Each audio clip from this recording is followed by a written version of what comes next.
Hello guys, দেখুন যে আসলে মাছ ধরার সময় জালটা সামান্য জড়াই যাওয়ার কারণে কতগুলো মাছের ক্ষতি হয়ে গেল।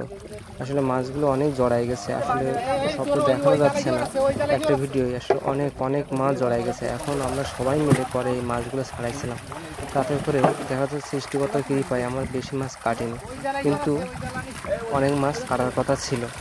তাই আপনার জাল টানার পূর্বে অবশ্যই জালটা যাতে না জড়ায় যায় সেইভাবে জালটা টানবেন। দেখবেন অবশ্যই যে জালটা যেন কোথাও কোনো পিছিয়ে না থাকে, ঠিকঠাক জালটা যেন টোনা থাকে ঠিকঠাক, তাহলে মাছটা টোনায় যেয়ে থাকবে, কোনো কাটা জড়াবে না।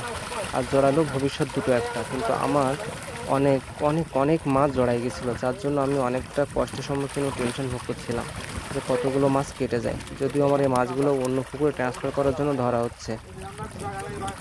উপরওয়ালার দোয়ায় ও আশীর্বাদে আসলে আমার মাছগুলো অনেক অনেক ভালো আছে এখন। ভালো থাকবেন আপনারা সকলে।